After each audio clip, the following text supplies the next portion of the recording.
Hi, welcome once again to Math as a Second Language, where we'll be taking a look at Base 5 arithmetic. And I thought that a nice way to introduce that would be in terms of the odometer. The reason I say that is students sometimes have trouble because they confuse the numeral 5 with the number 5.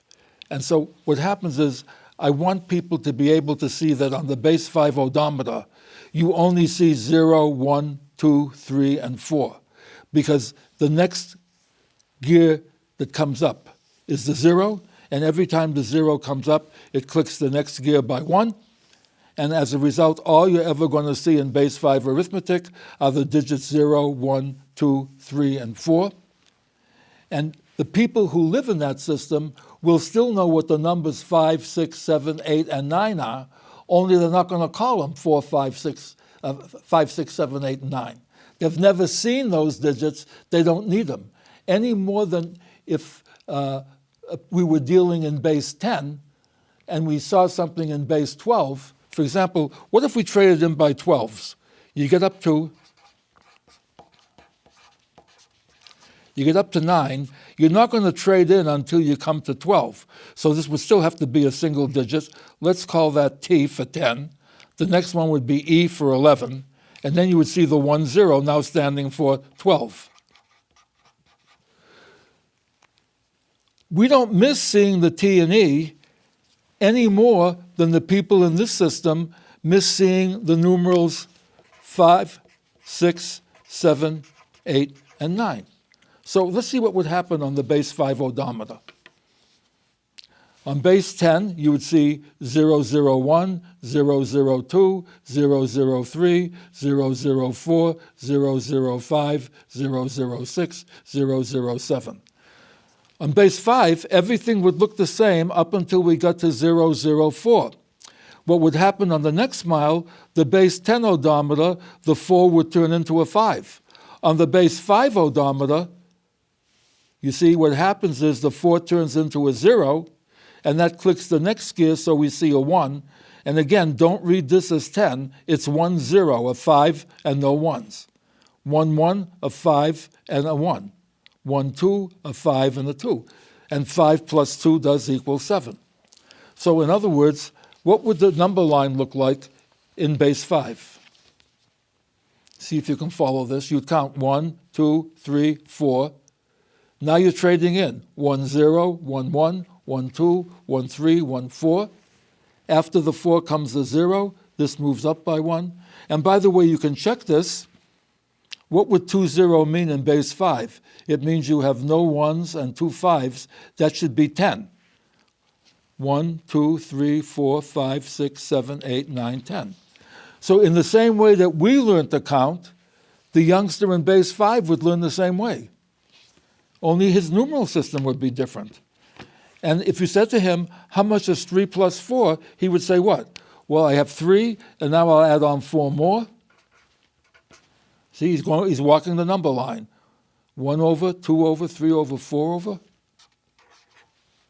And what we're really saying is, I should put the annotation here, that if you're trading in by 5s, this is what? A 5 and 2 1s, which certainly does add up to a 7. What would 3 times 3 be? Well, let's see. We have one group of 3. Let's take another group of 3. Let's take another group of 3. One group of 3 plus another group of 3 plus another group of 3 is 1, 4 in the base 5 system. Let's see if that checks out. In base 10, 3 times 3 is 9. But 9 is also what? A 5 and 4 1s. So if this is already starting to look a little bit strange, and you have to learn to count differently, and you find yourself inadvertently calling this 15 instead of 20, you're starting to get a feeling as to what your students are going through when they're trying to learn the tables for the first time. Using this device, counting over, etc., the same way as we learn, you would then learn to memorize the tables. See, and again, these are the tables. Nothing very tricky about that. Notice a few things that happen. Remember, in base 10, what was the greatest single digit you saw? A 9. And what was the interesting thing about 9? A number is divisible by 9 if and only if the sum of its digits are divisible by 9. What's the greatest single digit in base 5? It's a 4. So a number is divisible by 4 if and only if the sum of its digits is divisible by 4. And take a look over here and see what you see.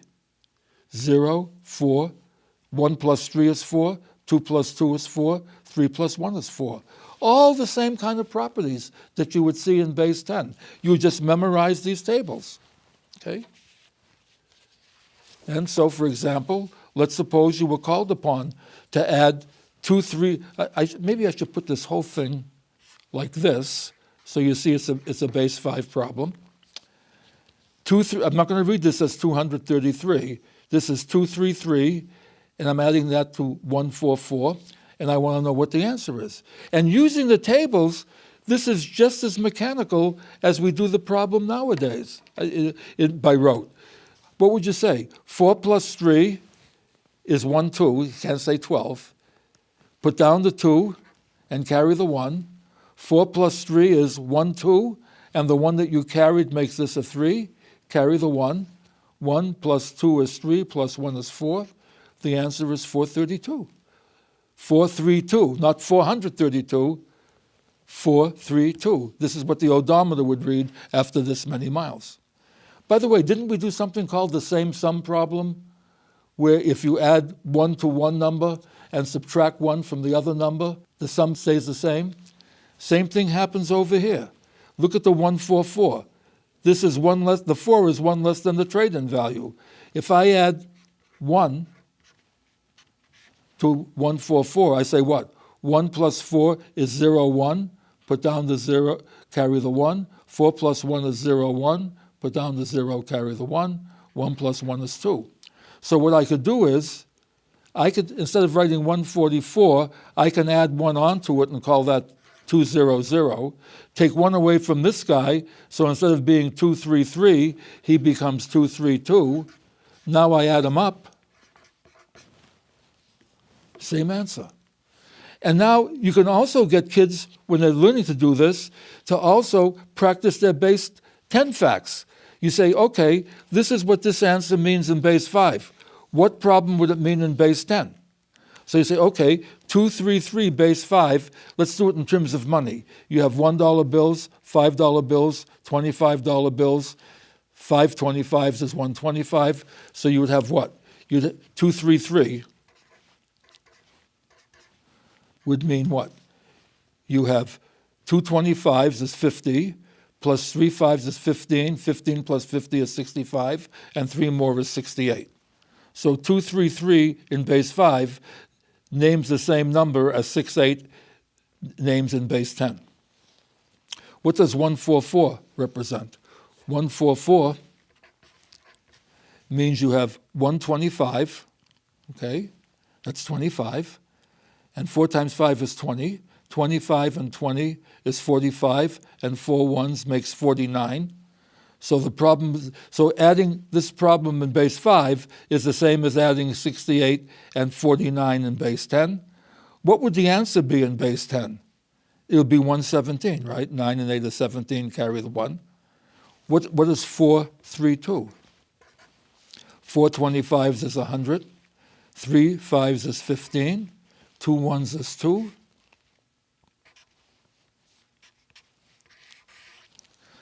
So it checks. See how much arithmetic the student is doing. Well, I think it's fun for them. In fact, and this is a very subjective statement, I think different number bases would be more fun for the students than it is for the long-time teacher, because the longer you've been doing something a certain way, the more entrenched it becomes. The youngsters have relatively, I shouldn't say clear minds, but they're not cluttered. They're young, they can absorb new material because they don't have to undo anything old. They might find this a very interesting way to deal with place value. That was what the hope was supposed to be in the new math.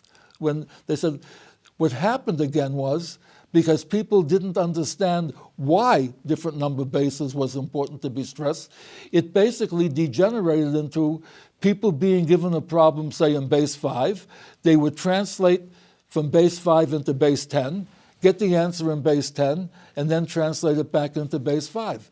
Sort of the way you learn a foreign language. If you're learning a foreign language, let's say it's conversational, the teacher asks you something, a question in the foreign language. And what's the teacher expecting? The teacher's expecting an answer in the foreign language. But you're not comfortable with the foreign language, so what do?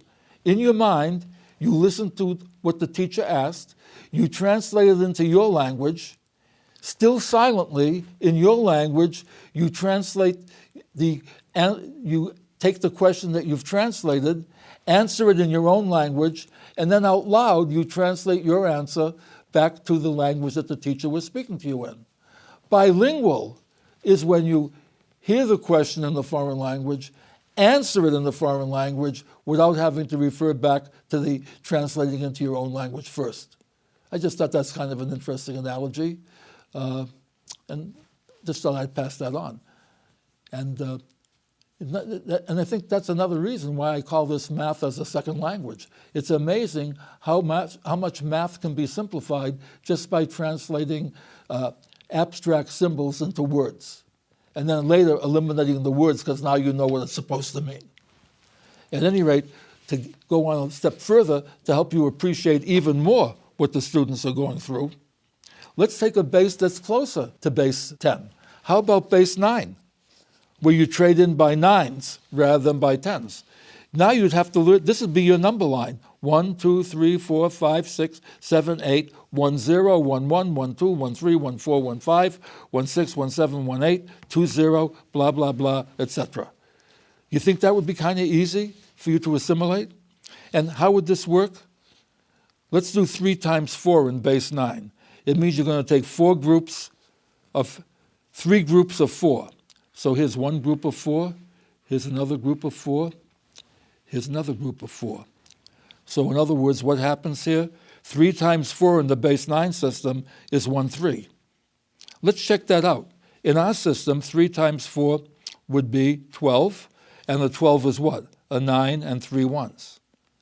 What would 4 times 8 be? Well, now you would take 4 groups of 8. Here's one group of 8. 1, 2, 3, 4, 5, 6, 7, 8. Here's 2 groups of 8. 1, 2, 3, 4, 5, 6, 7, 8. Here's 3 groups of 8. 1, 2, 3, 4, 5, 6, 7, 8. Here's 3 groups of 8. So 4 groups of 8. So 4 times 8 would be 35 in the base 9 system. Notice, by the way, up until you get to the trade-in value, the 3 in base 5 means the same thing as the 3 in base 10. It only comes into play when you have enough to trade in. Now, what's 4 times 8 in our system? It's 32. And how would you represent 32 here?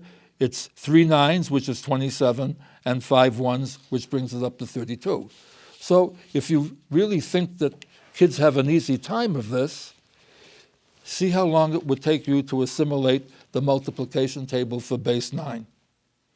I just wrote it out for you. And again, notice that in base 9, the greatest single digit is 8. And notice that if you look at the bottom line here, all the multiples of 8, the sum of the digits is divisible by 8. Same as for base 10. So in other words, if this was a base 9 problem, using the table, let's see, 7 times 4. Here's 7 times 4, that's 3, 1. Put down the 1 and carry the 3. 7 times 3 is 2, 3, and the 3 that you carried is 2, 6. 7 times 2 is 1, 5, and the 2 that you carried is 1, 7. And now do you start to get the feeling that maybe things can be a little bit complicated? We, as I may have mentioned once before, we tend to confuse that which has been acquired knowledge for so long with something that's self-evident. And so what we think is self-evident really has been something that was not so self-evident when we first learned it, but as it became acquired knowledge and we became more and more familiar with it, we suddenly say, hey, this is pretty easy. Well, it's not that easy when you go back to square one and see what the youngsters are going through. I just thought this might be a nice sort of cathartic effect so that you can see that there is an awful lot to memorize and how difficult it is if you don't do it with understanding. But once again, this brings us to our favorite part of the course, not because we like the problem, but because we know that once we come to this part, the lecture is almost over. And here's the practice problem for today.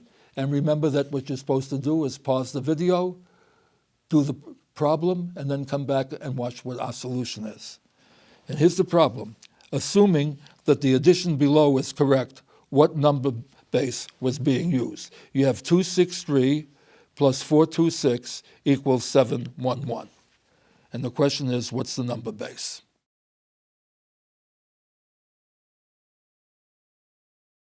And actually, this is one you could almost answer by sight. What clue do I have that the number base has to be greater than 7? What happens in base 7?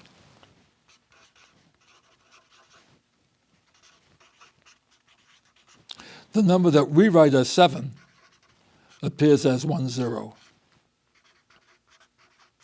So the fact that you see a 7 means that you haven't traded in yet.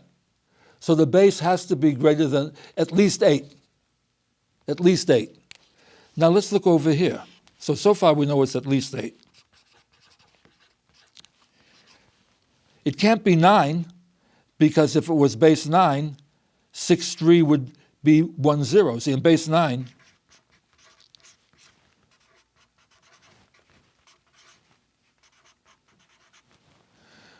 what is 3 plus 6? It's 9. So what must you be trading in by if there's still 1 left over after you've traded in? If after you've traded in there's still 1 left, you must have traded in by 8. So not only is the base at least 8, the base is exactly 8. And because the lecture has already, I think, gone long enough, I won't verify that this works, will translate correctly in base 10, but you're certainly invited to see what you do get if you trade these numbers into base 10. And again, notice how much drill you get if youngsters were working in a different number base and then had to convert to base 10 to check to see if it was still correct. In other words, the sum of 2 piles of tally marks doesn't depend on how you're trading them in. In other words, the number in a pile does not depend on the order in which they're counted or the way in which they're grouped. And I guess that brings us to the close of today's presentation. Hope to see you again next time. Have fun, study hard, and as I said, see you next time.